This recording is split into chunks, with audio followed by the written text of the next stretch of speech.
Hello, നമുക്ക് നല്ലൊരു പാനിപ്പൂരി ഉണ്ടാക്കിയാലോ. അതിന് ഞാൻ ആദ്യം പാനിയാണ് കേട്ടോ ഉണ്ടാക്കുന്നത്. ശർക്കര ഒന്ന് ഉരുക്കിയിട്ട് അതിലേക്ക് നല്ല കുറുകിയ പുളിവെള്ളം ഒഴിച്ചിട്ട് നല്ലോണം തിളപ്പിച്ചെടുക്കാം. പിന്നെ ഞാൻ ഉള്ളി എടുത്തിട്ടുണ്ട്, അത് നല്ലോണം കട്ട് ചെയ്തിട്ട് ചെറുങ്ങനെ കട്ട് ചെയ്തെടുക്കാം.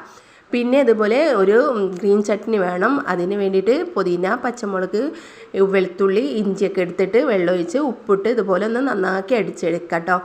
പിന്നെ ഉരുളക്കിഴങ്ങ് വേവിച്ചതാണ്, ഇതിൽ നല്ലോണം ഉടച്ചെടുത്തിട്ട് മല്ലിയിലയും കൂടി ആഡ് ചെയ്യാം.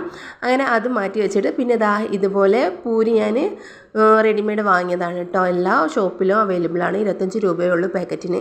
അപ്പോൾ ഇതെല്ലാം സെറ്റായിട്ടുണ്ട്. പക്ഷേ ഇതിലേക്ക് ഒന്നും കൂടി വേണം മിക്സർ കേട്ടോ. മിക്സർ ആവശ്യമാണ് ഇതിലേക്ക്. അപ്പോൾ അങ്ങനെ ഓരോന്ന് പൊട്ടിച്ചിട്ട് ഇതിലേക്ക് ഉരുളക്കിഴങ്ങ് പുഴുങ്ങിയതും ഉള്ളിയും മിക്സറും ഇതിൻ്റെ പാനീയങ്ങളൊക്കെ ചേർത്ത് ഒന്ന് കഴിച്ച് നോക്കേണ്ടി. നല്ല ടേസ്റ്റാണ്. ഈ ഗ്രീൻ ചട്നിയിലേക്ക് ചാറ്റ് മസാലയൊക്കെ ആഡ് ചെയ്യും കേട്ടോ. പക്ഷെ ഞാൻ അതൊന്നും ചെയ്യുന്നില്ല. ഇതുപോലെ പാനീയങ്ങളൊക്കെ